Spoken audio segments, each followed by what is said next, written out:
Cibu baru aja selesai post test untuk listeningnya IELTS. Ini aja rasanya masih panas kepala ya. Ibu suka mikir, tau gitu dari dulu ya belajar lebih intens tentang bahasa Inggris. Karena sekarang bahasa Inggris tuh udah nggak pilihan lagi, udah kayak semacam kebutuhan. Nah, Ibu mengundang salah satu teman Ibu yang akan Ibu tanya-tanya kaitannya dengan sepenting apa sih kita belajar bahasa Inggris hari gini. Simak ya, yuk. Hi everyone, welcome back to Ngestarbook, ngebincang santai bareng Cibu. Maybe some of you wonder why I speaking in English today ya. Because we have special guest. He is my son and daughter English teacher. So please welcome the one and only Mr. Christian from Everyday English. Hi, Everyday Mr. English. Christian. Halo, Bunda. Halo, Bunda. Hello. Yeah. What you up nowadays, Mr. Christian? So today actually I'm just staying at home, doing nothing. Okay, actually this Just week is playing your with my phone. holiday, right? Yes. Yeah, I'm so sorry disturbing your holiday. That's all right. Thank you very much for your time. Okay. Oke, sampai di sini saja bahasa Inggris saya. Tidak akan saya lanjutkan, nanti ribet. Kenapa Cibu ngundang Mr. Christian hari ini? Karena kita mau cerita-cerita, mau tanya-tanya nih sama Mr. Christian soal bahasa Inggris ya, Mister ya. Nah, tapi sebelum lebih jauh kita ngobrol sama Mr. Christian yang ceria banget ini. Seneng deh kalau ketemu sama Mr. Christian, walaupun aku dengerin ketika anakku les, terus aku dengerin tuh ikut ke bawah happy karena Mr. Christian tuh cheerful banget. Karena happy gitu ya bawaannya. Jadi kelas bahasa Inggrisnya tuh tidak membosankan. Oke, kita kenalan dulu sama Mr. Christian. Halo Mr. Christian, boleh memperkenalkan diri dulu?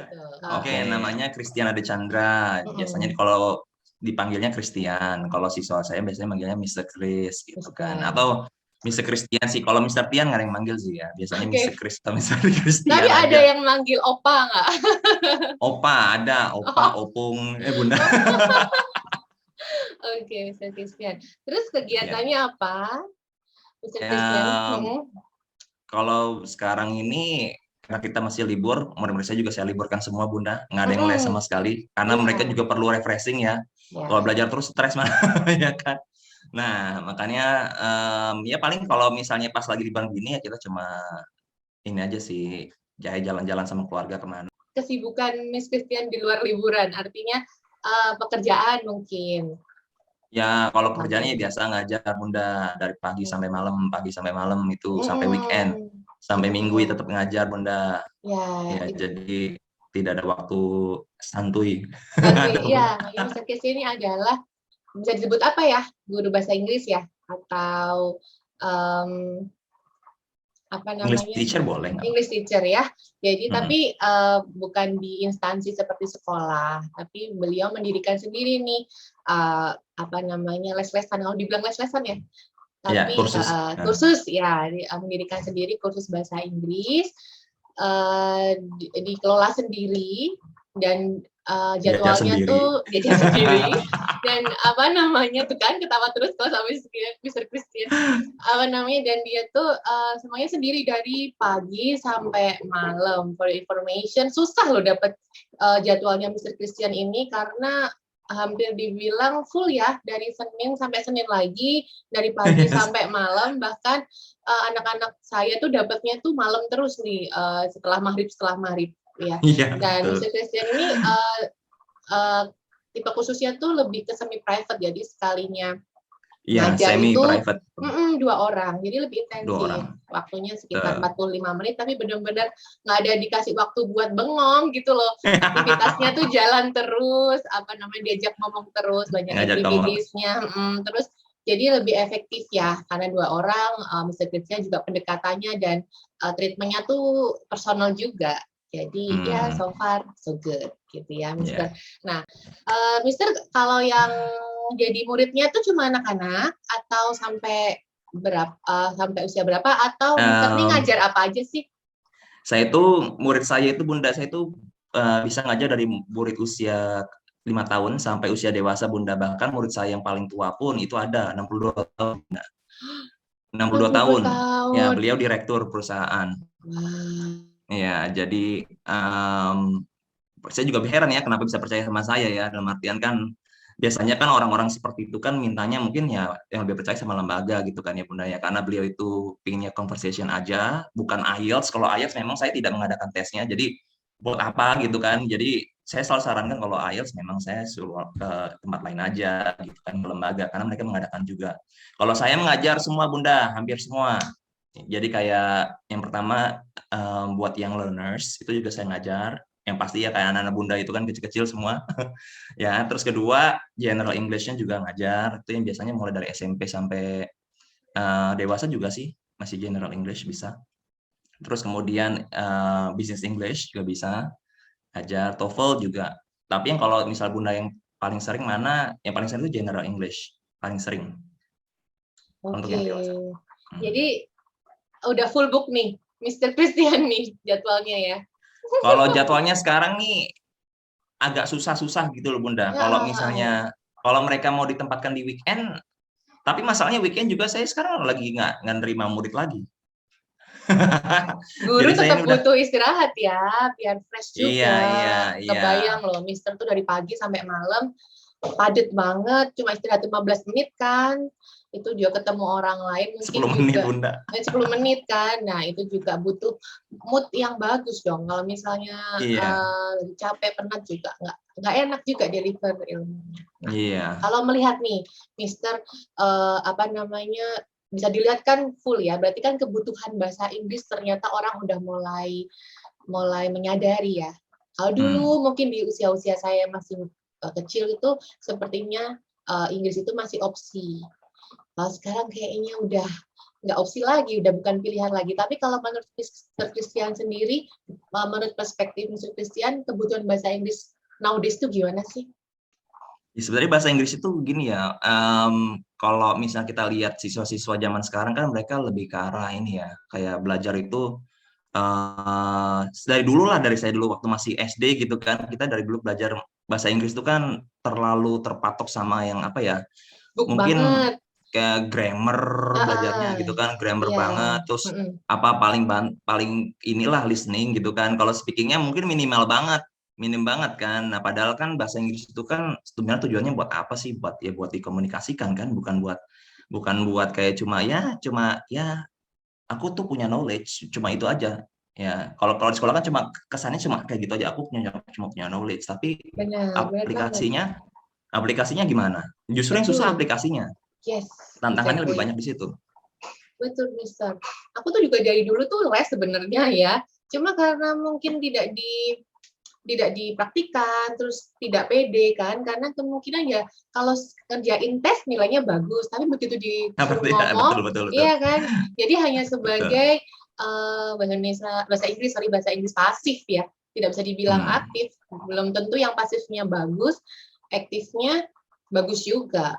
Ya kan. Betul. Nah, kaitannya juga nih kalau pengalamanku ya, karena sekarang aku adalah dosen, ada tuntutan untuk S3, ada tuntutan untuk bikin jurnal. Nah, jurnal itu kan sifatnya worldwide, lintas negara. Nggak mungkin aku pakai bahasa Indonesia terus. Pasti kebutuhannya udah pakai bahasa Inggris, apalagi bahasa Inggris biasa sama bahasa Inggris scientific itu kan beda ya. Nah itu aku baru merasa, aduh nyesel, bukannya ya nyesel banget nggak belajar dan mendalami bahasa Inggris jauh-jauh hari. Ini karena kebutuhan sekarang aja, jadi kayak harus nih, walaupun telat tapi ya harus ya Mister ya. Nah kaitannya dengan ternyata di dunia kerja di sekarang yang aku menyesali tidak belajar bahasa Inggris secara intens dari dulu, menurut Mister kebutuhan belajar bahasa Inggris dari dini itu sebesar apa? Kayak anak-anakku kan aku lesin tuh ke Mister tuh, karena kan aku merasa bahwa jangan sampai kayak aku ya kan, jangan sampai mengalami kesulitan banget di masa-masa yang pas butuh bahasa Inggris. Jadi menurut Mister gimana nih belajar bahasa Inggris sedari dini? Oh dari dini, gini, belajar bahasa Inggris tuh memang dari dulu saya kuliah juga saya berdapat teori bahwa memang belajar bahasa itu paling bagus pas usia masih kecil, paling bagus ya, itu masa-masa emas lah bisa dibilang gitu ya. Kalau kita udah besar gini disuruh belajar bahasa yang baru juga kayaknya udah satu motivasinya udah males ya. Dan juga yang paling keren dari anak kecil itu adalah mereka pinter yang namanya imitasi. Nah, jadi nangkapnya cepat, udah gitu imitasinya bagus dia, anak-anak kecil itu. Dari dulu saya ngajar tuh memang apa ya, lebih mudah memang ngajar anak kecil sih dibanding orang dewasa. Lebih mudah gitu Bunda. Iya, belum banyak dosa juga ya. Iya. Jadinya masih sini tuh masih belum banyak. Masih sponnya tuh masih bagus ya, Iya, daya iya. serapnya ya. Iya. Bahkan anak-anak tuh dari YouTube tuh, dengerin YouTube tuh bisa kadang cepet juga nangkep Iya. pronunciation-nya yang bagus juga. Iya, ya. betul, Cuma kan imitasinya. tetap harus diarahkan juga. Betul. Ya memang kalau ngajar anak kecil tuh memang apa ya lebih fun sih, cuma memang tantangannya juga nggak gampang Bunda. Benar. Tuh. Ngajar anak kecil. Balik lagi, Mister kan udah ketemu banyak murid ya berarti ya. Kira-kira tuh sebenarnya kalau belajar bahasa Inggris itu kan otak apa sih, Mister? Otak kanan ya? Kayaknya sih otak kanan. Otak saya kanan tahu ya. Sih kalau kemampuan bahasa di otak kiri atau otak kanan. Itu tuh sebenarnya adalah suatu bakat atau sebenarnya bisa dipelajari, atau yang nggak bakat pun bisa gitu, karena bahasa itu mungkin kayak kreativitas. Oke, berarti ini dari perspektif saya ya. Iya, karena udah ketemu banyak murid kan. Iya. Ada anak yang cepet nangkep, ada yang cepet, ada yang lama, tapi kalau ditelatenin bisa atau gimana, Mister? Iya, sebenarnya kalau kita lihat bahasa Inggris itu kan ada skills ya. Namanya skill itu kan adalah sesuatu kemampuan yang didapat dengan praktis. Kalau misalnya kita ngomong talent kan kayak sesuatu yang sifatnya apa ya? Bakat atau gift itu kan gitu sesuatu ya. yang udah ada di dalam diri kita gitu loh. Tanpa praktis pun sebenarnya tanpa try hard juga pasti kan biasanya cepat bisa. Nah, kalau bahasa Inggris tuh kita ya belum pelajari kan 4 skill itu yang reading, listening, writing dan seterusnya itu. Nah, berarti kan kita bisa, akhirnya bisa Bunda belajar bahasa Inggris itu walaupun kita ngomong anakku kayaknya nggak bakat deh di bidang bahasa, anakku nggak pintar deh, tapi bisa kok kalau misalnya memang itu memang tergantung beberapa faktor ya sebenarnya anak-anak itu bisa apa enggak Bunda ya, termasuk gurunya itu juga pengaruh.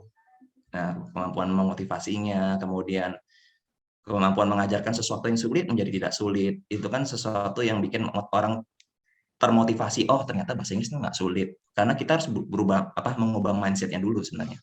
Kalau itu. Benar banget, Mister, karena pengaruh juga ya gurunya itu, karena kan anak-anak tuh akan cepat masuk kalau suka dulu.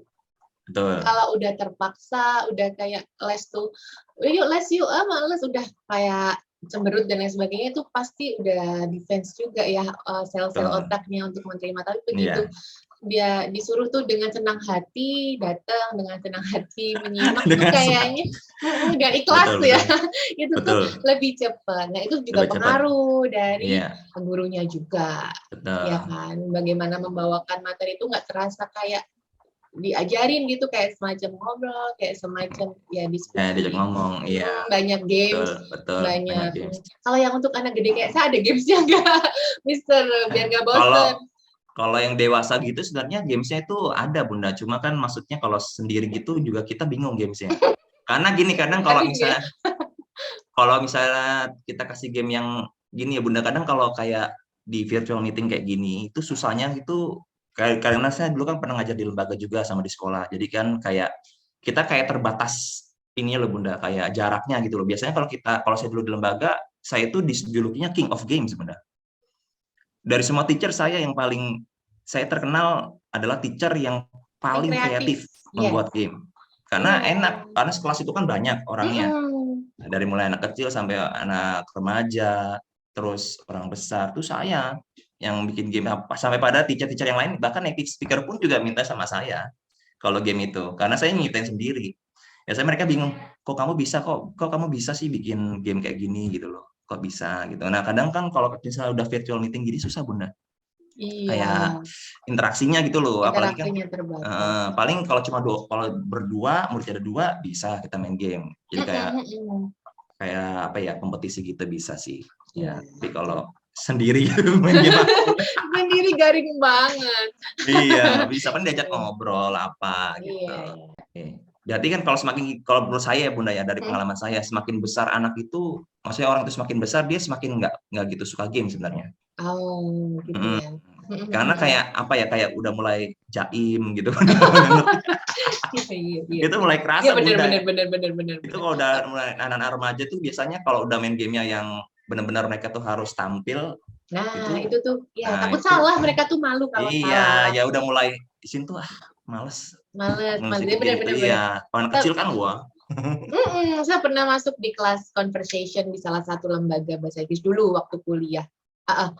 Ketemunya karena kelas conversation tuh ketemunya anak-anak SMA juga. Jadi begitu ada sesuatu yang harus tampil gitu tuh, aduh malu lebih ke malu kalau salah, udah tua ya lah gitu ya. Gengsi, Bo. Iya, padahal kan conversation itu kan harus banyak ngomong. Betul Bunda. Benar. Ya kan. Nah, Mister, aku sering baca status WA Mister tuh, sering cerita-cerita pengalaman jadi guru ya, ketemu banyak murid, misalnya murid yang ada murid atau misalnya ada orang yang tiba-tiba datang minta dijokiin atau misalnya minta kerjain tugasnya, ada ya? Mister, ada kayak gitu ada banget lah. Iya. Karena kan sekarang ini kan karena mungkin sekarang juga tuntutan kuliah kayak bahasa Inggris tuh juga kan banyak ya tugasnya. Udah gitu mereka ngeluh sih kemarin tuh, aku tuh tugasnya banyak Mister. Aku tuh di kuliah tuh tugasnya banyak, jadi kayak tugas bahasa Inggris tuh bakal tercecer, kayak nggak bakal bisa dikerjain gini karena ada tugas lain yang lebih menurut mereka lebih penting gitu kan. Akhirnya ya mereka minta bantuan gitu kan. Tapi ya ada beberapa juga siswa yang lucu Bunda, kayak ini mahasiswa ya, banyak kan sih mahasiswa sih yang ngomong gini. Aku tuh kalau mau les bisa nggak, Mister? Mau kursus boleh nggak? Gitu kan. Kalau saya boleh-boleh aja, nggak masalah. Soalnya dia ngomong gini, soalnya aku tuh ngerasa aku tuh diminta dikerjain tugasnya, ya kan aku bayar uang, tapi aku nggak tambah pinter. Itu dia Mister. Saya tuh kaget Bunda sebenarnya, jujurnya kaget dalam artian, oh ternyata mereka tuh sebenarnya dalam hati mereka yang terdalam, mereka juga sadar sebenarnya bahwa apa yang mereka lakukan tuh salah sebenarnya ya. Cuma mereka kayak enggan mengakuinya aja kadang Bunda gitu kan. Tapi saya justru dengar gitu malah seneng. Oh ternyata mereka tuh sebenarnya aslinya mereka tuh pingin bisa gitu loh. Mereka tuh sadar bahwa mereka tuh harusnya nggak begitu, harusnya tuh belajar gitu. Bukan minta dikerjain tugasnya sama orang lain. Nggak tambah pinter malah tambah bodoh ya. Iya benar-benar. Itu hanya sekedar menggugurkan kewajiban tugasnya dia aja kan, Mister kan. Betul. Instan banget, cuma pengen dikerjain, ada duit, gitu. Padahal tapi mereka nggak dapat apa-apa. Mereka cuma dapat nilai. Nah, untung ada yang sadar juga ya, Mister ya. Pengen akhirnya pengen kelas juga, pengen upgrade diri juga. Syukur-syukur nanti bisa ngerjain sendiri kan, lebih enak seperti itu. Dulu saya juga kuliah nggak ada Bunda ngerjain bantu orang lain, nggak ada. Iya. Susah maupun gampang saya kerjain semua sih. Ya walaupun nilainya akhirnya jelek gitu kan, ya udah biarin aja gitu kan, hasil saya sendiri gitu kan. Benar, iya nggak apa-apa, betul. Nah itu dia yang bikin sebenarnya juga resah juga ya Mister ya. Satu sisi memang Mister bisa melakukan itu, tapi kan miris juga ternyata kok malah solusinya bukan pengen les, solusinya bukan pengen pinter, tapi kok malah cari instannya aja gitu. Iya. Tapi kan ada juga yang misalnya sifatnya udah memang butuh proofread ya, itu Mister terima juga kayak pengecekan itu ya. Tapi itu kan legal ya, artinya kan itu kan memang harus ada pihak lain yang mengecek, itu kan memang boleh diperbolehkan dan harus malah. Oh gitu, Mister terima juga ya, bisa juga. Kayak translate juga bisa sih Bunda, translate. Tantangannya apa Mister nge-proofread? Proofread itu kan tantangannya gini ya, kadang tuh kan siswa itu kan pertama ya mereka tuh kadang terjemahan itu kan Indonesia banget. Ya Bunda pasti tahu lah itu namanya, kalau dalam hal mentranslate itu kan mereka membuat jurnal itu kan dari bahasa Indonesia ke bahasa Inggris. Permasalahan pertama, satu mereka pakai Google Translate. Nah itu saya tuh pusing Bunda kalau misalnya udah disuruh Google Translate itu kan ngecek ini karena saya harus rombak semua jadinya. Iya benar, itu kan bahasa benar-benar bahasa Indonesia asli, literally langsung diterjemahkan. Gitu. Padahal kan ada istilah-istilah yang nggak bisa. Bener. Langsung polos-polosan aja di translate ya. Iya benar. Itu setengah mati tuh pasti. Itu pusing Bunda, pusing. Apalagi kalau jurnalnya panjang gitu kan. Kita kan berarti kan perlu waktunya banyak tuh Bunda, nggak sembarangan. Terus udah gitu kalau misalnya mereka translate pakai, ya mereka berusaha sendiri. Cuma maksudnya ada beberapa mungkin banyak ya kayak kesalahan-kesalahan yang ya mungkin karena mereka level bahasa Inggrisnya masih belum tinggi sekali, jadi kayak bahasanya tuh Indonesia banget, nggak terdengar natural aja Bunda. Itu yang jadi problem juga, karena kan saya harus ubah lagi gitu kan, diubah lagi, kadang kalimatnya nih, kadang grammarnya salah, ubah lagi. Ya, kadang ada juga yang grammarnya bener tapi aneh gitu. Aneh, kalau nggak aneh terlalu panjang. Itu kan harus dibikin lebih pendek. Betul. Gitu. Satu kalimat tuh harus satu tarikan nafas ya, Mister ya. Betul. Ya, sebenarnya kalimat itu nggak usah terlalu kompleks sih, Bu. Iya. Boleh kompleks tapi ya paling nggak usah banyak-banyak lah. Tapi lebih banyak yang orang tuh gampang ngerti. Intinya itu kan sebenarnya. Kita writing buat apa sih? Buat orang baca kan sebenarnya. Iya, writing.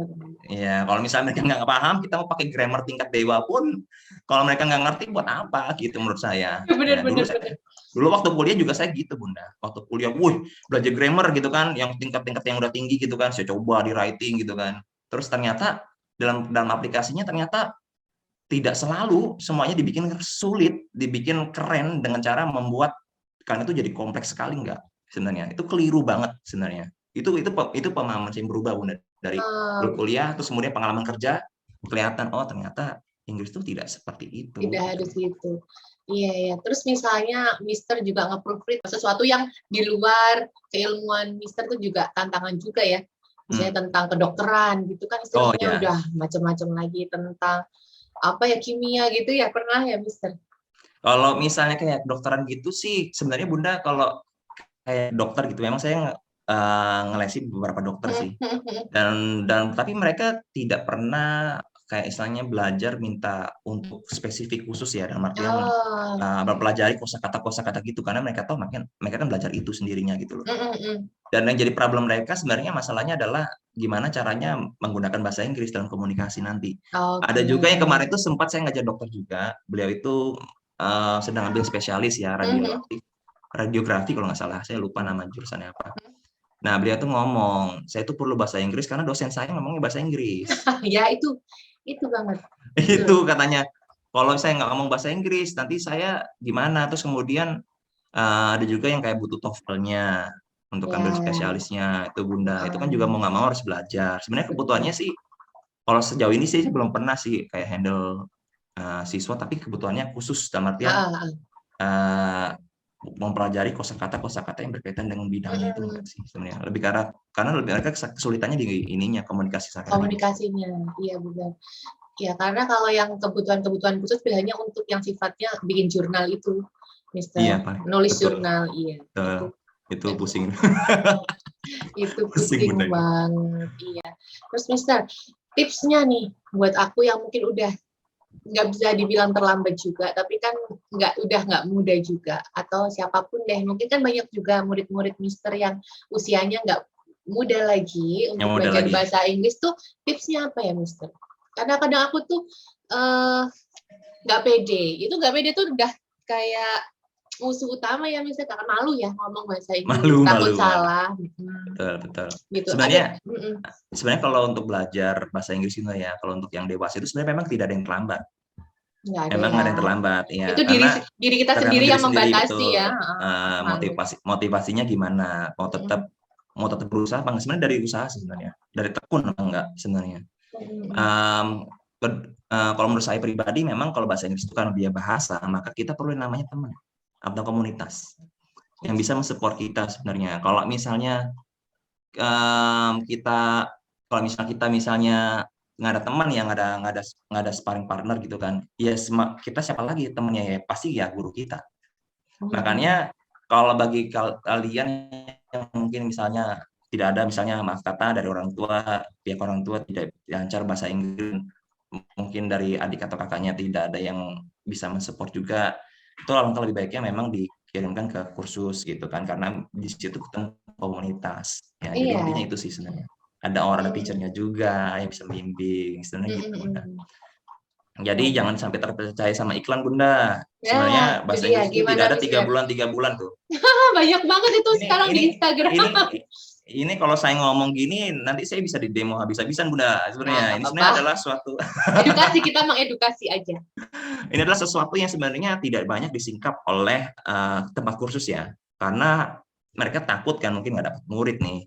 Sebenarnya kalau untuk misalnya les 3 bulan, apa bisa sih? Sebenarnya les 3 bulan tuh nggak ada.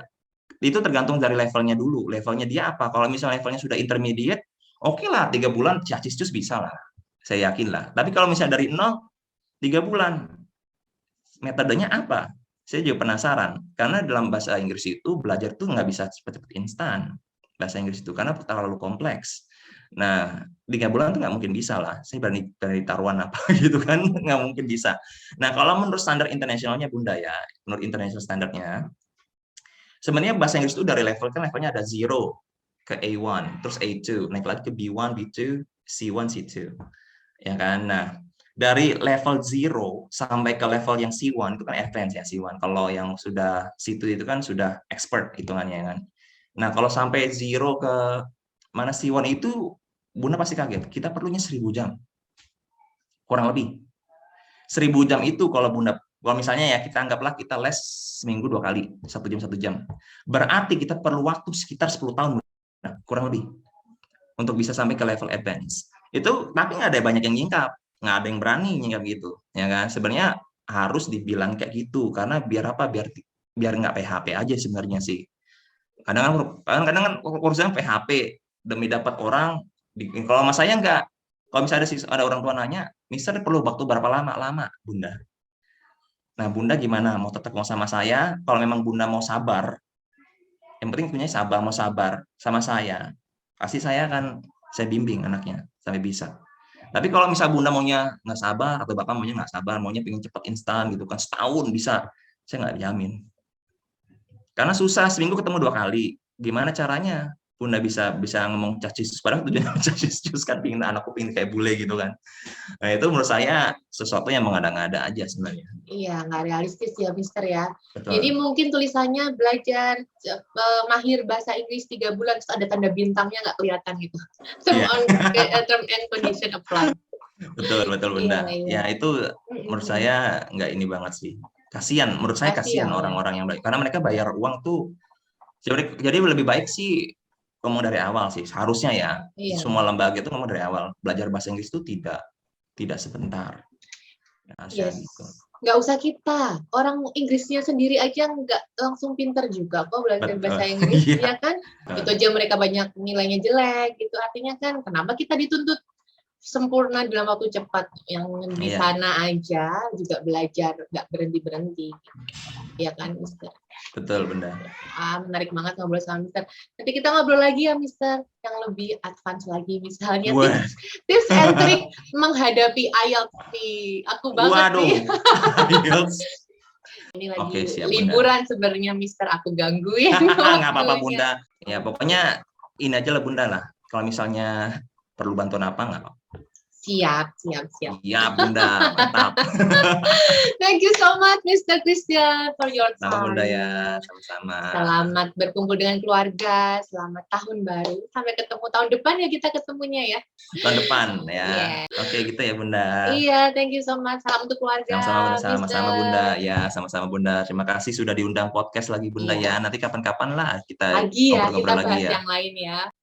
Oke, siap Bunda. Oke, see you, Mister. Bye. See you. Nah, seru kan kita udah ngobrol sama Mr. Christian untuk bunda-bunda yang mau ngelesin anaknya di tempat kursus bahasa Inggris, atau mungkin kita yang mau belajar bahasa Inggris, silakan mencari tempat kursus yang memang nyaman dan tentu saja sesuai dengan kebutuhan kita. Tapi kalau ada yang kepo tempat khususnya Mr. Christian, bisa cek di Instagramnya di @everydayenglish.id ya. Bisa diklik aja dan bisa tanya-tanya langsung sama Mr. Christian. Kita ketemu lagi di Starbucks selanjutnya, dan siapa tahu kamu teman ngobrol cibuk selanjutnya.